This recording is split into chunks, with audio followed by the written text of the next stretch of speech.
Good morning, good afternoon, good evening, wherever you're joining us. It's such a pleasure and such a treat to be here with Dave Oates today, crisis PR guy who's been doing it for 30 years. I know at Civility Partners, we have collaborated with Dave in the past when we needed some communication. As culture consultants, we go inside organizations when things go bad. It's never that people, sometimes people bring us when things are good, but often they bring us in when there is a crisis. So Dave, I have asks for communication. How do we communicate this, especially now with the layoffs that you're seeing, right? Yeah, With employee activism. Thank you so much for joining me. I can't wait to dive in and Anya, ask it's so you. great to see you. Thanks Yeah, for the time. This is a blast. thank you. So tell us a little bit, tell the people, because I'm sure there are people who will be joining and asking you very specific questions. I know you've been doing it for 30 years. Tell us a little bit more, the type of clients, the type of work you do. Yeah, close to 30 years. I actually got the opportunity to start it when I was a Navy officer. So I was active duty United States Navy, a surface warfare officer, as it was called. So combat engineering roles on a guided missile frigate.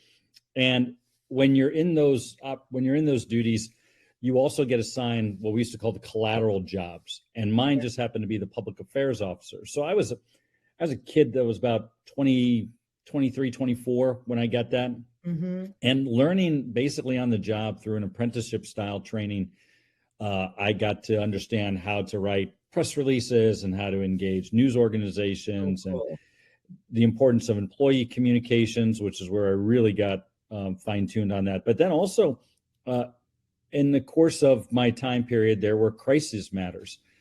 And I realized that I really enjoyed that line of work. And then by chance, I found out that there were about 200 active duty officers. This is out of about 50 or 60,000 Navy officers and Wow. 330,000 service members that were able to do public affairs as their full time job. And I just bugged those who were in that role, Yeah. particularly in San Diego when I was off duty and after hours. And I was just asking them, how do I get this job? Can I shadow you? Can I just networking, right? That we all Yeah. know is so important in the professional development, let alone business development. And they showed me the ropes. They took me under their wing. There were several of them I still keep in touch with. And then they told me how to be able to apply for a lateral transfer, and perseverance paid off. Third application to DC with the big bureaucratic thick package. I got in, Nice. and then wound up actually being deployed more as a public affairs officer, including I talk about this my last tour of duty. I was the spokesperson, if you will, and corporate communications head, or the equivalent thereof, of an aircraft carrier, USS John C. Stennis. And not only that ship, but the 8 others that went with us on Mhm. deployment. So I'm part of ship's company. I had a staff of 7. We had 4 channels of television. We had an FM radio station. We produced a daily newspaper and website, and I did all the international and community media relations. And that's where I really cut my teeth in crisis. We had several different things, as you can imagine, with a forward deployed operation, Mhm. from accidents, mishaps, unfortunately, some criminal activities committed by a couple of service members overseas, and just the natural conflict you get when you're in. At that time, we were patrolling the no-fly zones in Iraq, and so there's a lot of I talk about consternation with that. crisis, nonstop crisis. There was a lot of good things that we would do, but I really got to figure out how to respond to various audiences, including internal and external, from that.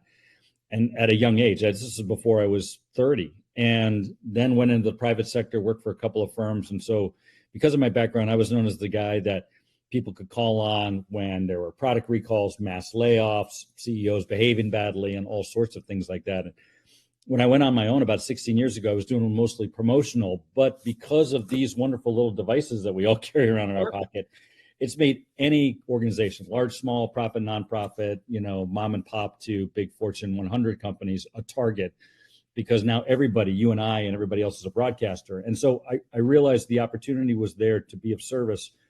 And so I started focusing more on the crisis communications. And then about 5 years ago, I made it my sole service model. And I'm privileged to have served a whole bunch of organizations, big and small, all across this country and elsewhere. And I wish I'd done it 10 years ago. It's a blast. Yeah, no, I love it. So why do you say that every business organization at some point will face a crisis situation? Like, what makes you say that? Well, it used to be 10, 15, 20 years ago, the way in which you had your reputation called into question is if a reporter from a local newspaper or a national outlet would call into question something that was being done. Yeah. If customers were complaining, it was largely an Nobody's gonna internal know. number, right? Or there was a letter or things like that. And maybe ultimately news organizations found out if it was a publicly traded company that was losing revenue and stock prices. But, it really wasn't this thing that could get out there unless a reporter took the time to do so. So that was really reserved for the big corporations, right? The Fortune 500 and big government agencies and politicos and celebrities and things like that. But again, now everybody's a broadcaster. You, I, anybody else through our smartphone, because we have a camera, right? We have a microphone, and I've got on my apps a whole bunch of distribution systems to be able to publicly disparage any company or organization of any size through Yelp, Google, Facebook, Instagram, TikTok, you name it. Yeah. And that stuff will go viral. Whether there's any element of truth or not is really immaterial. Everybody has the power to disparage somebody. And if you are not quick to understand how that can happen and be prepared to respond for that one there, I've seen plenty of organizations be taken down and never really recover from it. From a crisis reputation matter that never sees a newsprint, right, or a 6 o'clock news or CNN or things like that. It's happening all the time. It's scary, right? When you think about it, that, like you said, anybody can be taken down, anybody, whether it's true or not. And especially when leaders are faced with the situation, and we see this all the time too, it's like it's so critical to react fast, right? But at the same time, be strategic. So tell me, if I were to ask you, like, what are like the 3 things you can do and the 3 things you cannot do? Absolutely do not do those things when you're in a reactive mode. Yeah. Let's start with the 3 things to do. And this is really more of a preemptive strike. Is first off, even if you don't get business from social media and from the web and from Yelp, you need to establish a presence there. And this is true for the big organizations and the local restaurants and mom and pop shops and barbershops and points in between, because you are establishing your reputation on there and you need to own it, because that's where people will go. If somebody says, hey, you got to go to my favorite, Chinese restaurant, or you got to go to, I'm a big fan of this organization and what they do. And, for their products, you got to go online and buy their stuff. They're going to ultimately go and Google what people are saying about you. Right. And if you don't know and you don't establish that presence on there, you're allowing somebody else to take that for you. So, maintain a decent website, maintain a good social media presence, and all that. Point number 1. Point number 2 is don't be the last to know if somebody's talking about you. There are monitoring tools that you can have, or some paid and some are free, which are, not necessarily as robust, but fine nonetheless. So it can alert you if somebody's talking about you. Because if somebody starts to complain, I have a comment about that. Oh my God. They're not talking about you. It's something we face all the time. Because when we go inside organization and we do the climate assessment, the climate survey, and we tell people we need to know what employees are saying, the first reaction is like, oh, but then they'll start talking about us. Don't even open the Pandora box.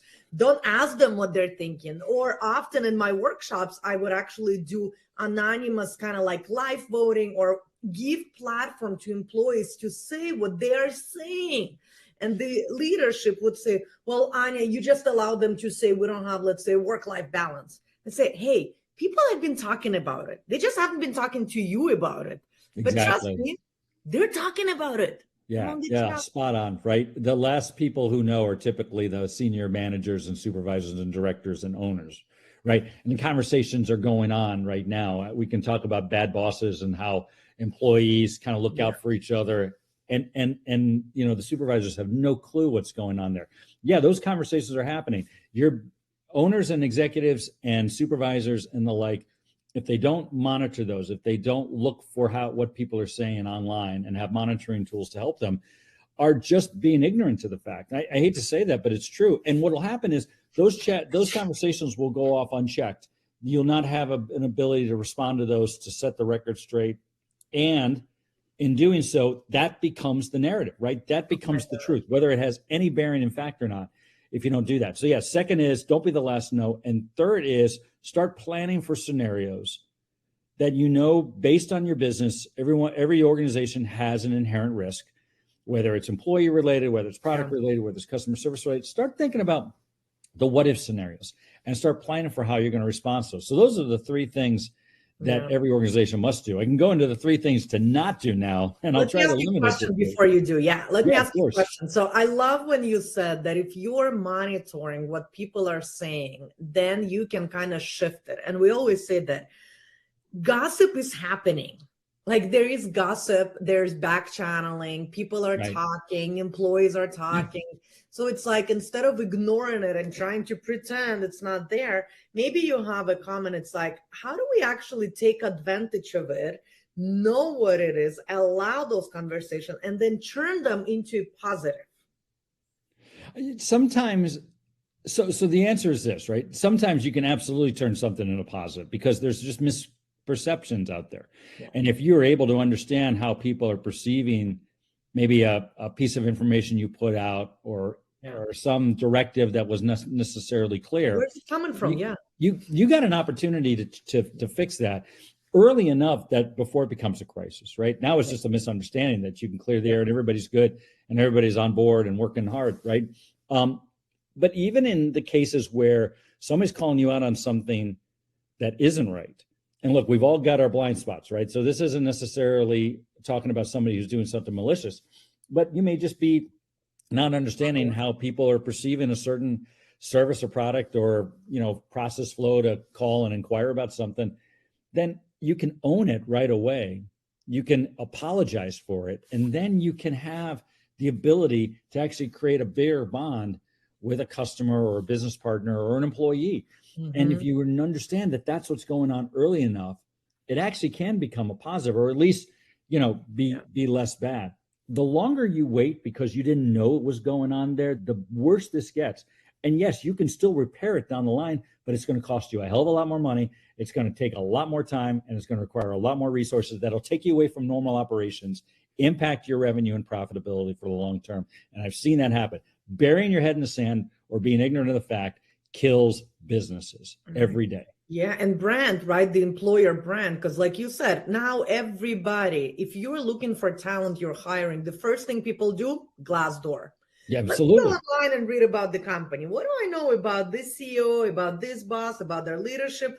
Like, let's not pretend like people just file a resume and they're like, hey, I would love to work for you. They are doing research. Like, they know everything about you. Totally. Yeah.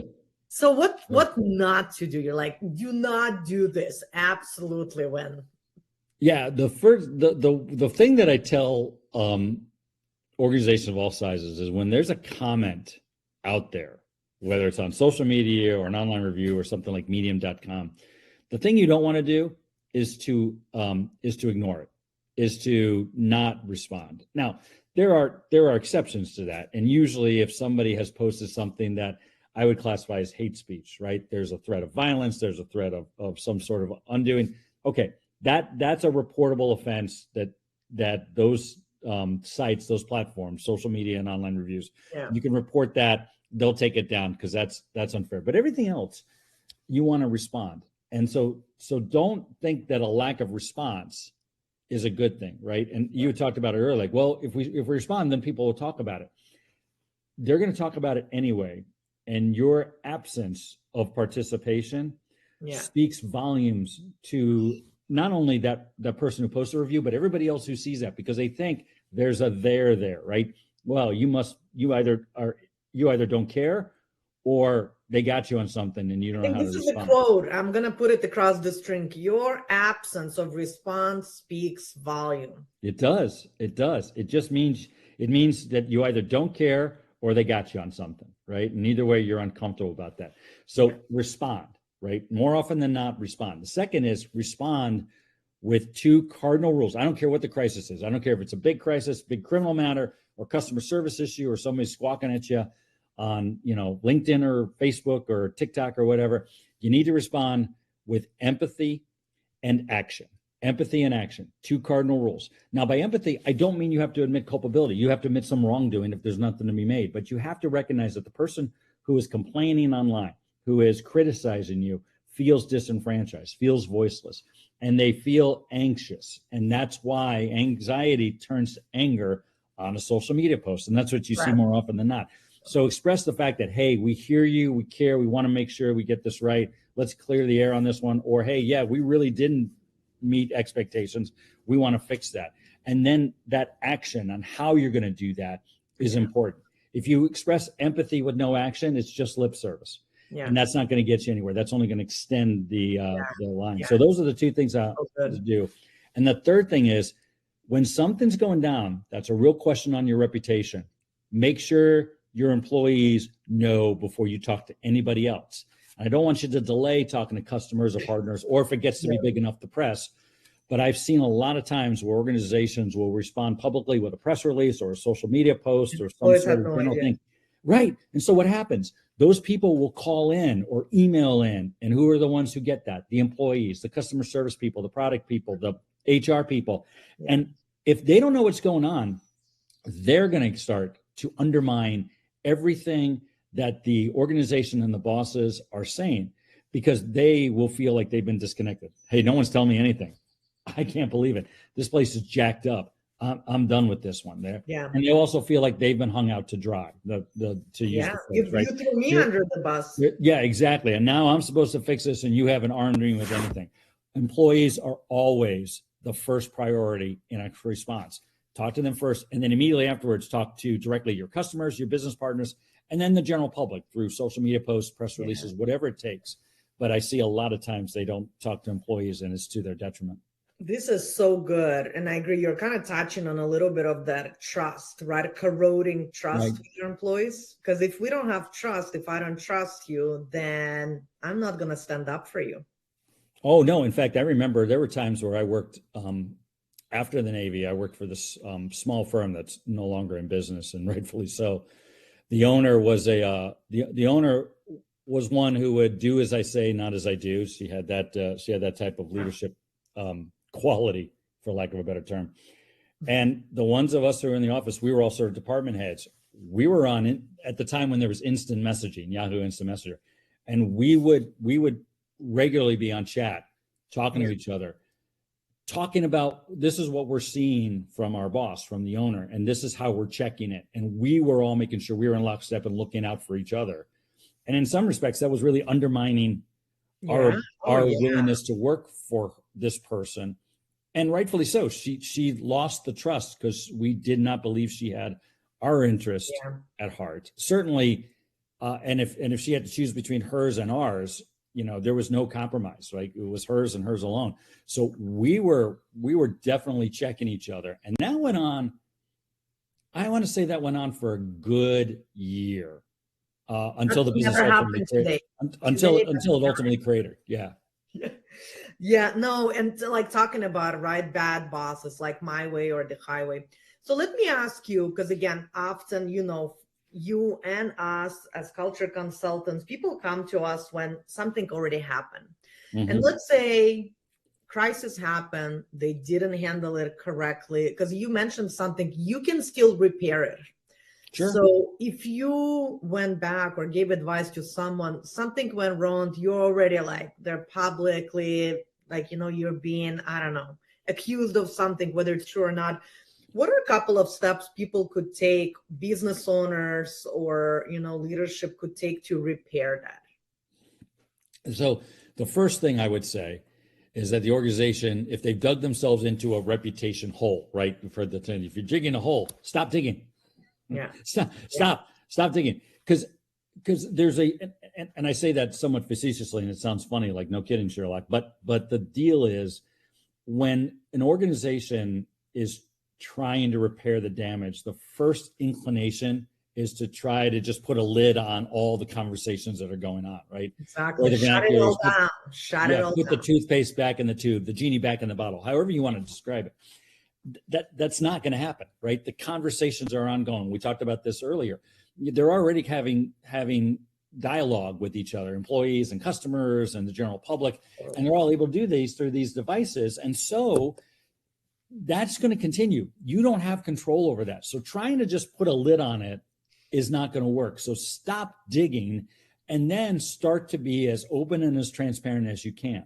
And what I say by that is, if there's an issue that's drawing public concern and people are starting to ask questions, in addition to a statement you may put out, asking questions, having regular dialogue, be ready to answer all of those uncomfortable questions. The only questions you really can't answer are ones that have a legal constraint in doing so. So like if you're a healthcare company, you can't obviously discuss patient information because that's a violation of HIPAA. If you have employee and privacy acts, there's only certain things you can disclose by state and federal laws about an employee, right? So you don't want to step over that law. And there's other similar like that, confidentiality agreements you may have or things like that. But if it's anything that doesn't have a legal constraint on it and it's just uncomfortable, you better be forthright and candid, particularly if you've waited quite some time to start addressing this. You're going to have to be more open and honest. You're repairing the trust. And we all know this in our personal lives, right? When we've inadvertently or maybe directly have harmed a person that we love or a person that's close to us, right? And it takes a while for them to have their, to gain their trust back. It's the same thing in business and nonprofits and government. The constituencies are going to feel like they hadn't been trusted, that they had actually been taken advantage of. Yeah. You're going to have to be as candid and forthright as you can for that. The two things for that. And the third is over communicate. Right? Don't think it's going to be a one and done on the statement. You're going to have to continually follow up on what you're doing, updates on the actions that you're putting in place with an empathetic tone, and it's going to be a regular occurrence. And again, if this is something that's big enough or you've waited too long, this will take a long time. That's why I said, yes, you can repair a reputation normally, even if you're well beyond the last minute, as long as you've got enough cash and you have enough time, right? Which you can manufacture, you can repair anything. Where I see businesses that don't succeed, that actually go under because of a crisis matter, and it happens, right? It's because they don't have any money left over. They don't have enough money to spend it. You have an open checkbook, you can repair any reputation if you do it right. But the longer you wait, the more expensive it gets. So anybody who is listening right now, if you dig yourself into your reputation hole, you know the guy who can dig you out of it. Yeah, I can't agree more, because so often our work starts. I always say, people call us and say, Anya, can you come and teach all of our managers how to give feedback? Sure. Can you come and teach them how to manage conflict? Sure. And I always say, trust is the foundation. If your managers and leaders don't know how to build trust and that psychological safety, where people actually believe that you have my best interest at heart, right, not just yours, but yours and mine, you can give me all the feedback you want in the world. I don't believe you. I don't trust you. I don't want to listen to you.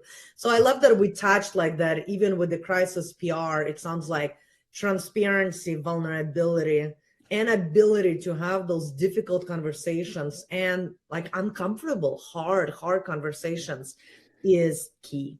There's parallels to life, right? Parallels to how you foster good personal relationships is the same thing. And look, like I live in a glass house, right? I try to keep my stone collection to a minimum because I don't want to throw a bunch of them around there. So I'm not trying to give you holier than thou, but I can tell you from professional and personal experience, this is the way forward. And it just takes the courage to do so. It takes the understanding of how to prepare for such an occurrence. Because look, even in the best cases, companies may just find themselves a target because the customer's not happy, right? It may not be anything that they did. Even then, you may find yourself just in the spotlight because of the work that you do. And being ready for those can save you a whole lot of heartache, a lot of money on the back end, and keep you going, keep your operations normalized, and keep the revenue and profitability where it needs to be. I think this is a perfect segue to be like, boom. So here's the thing. I don't know why, for some reason, I can't see comments, but I am confident that there'll be a lot of comments and questions, and I'll ask Dave to go on the page. And if you've been asking questions, I'm going to tag him and we're going to respond to some crisis questions, PR questions, and reach out to him, connect with him. He is a legend in San Diego. I'm so happy we got to chat about this important issue that is happening like right now all around us. I so respect you, Dave. Thank you so much. Oh, my pleasure. Really good to see you. Thanks for the time. Awesome. Thanks.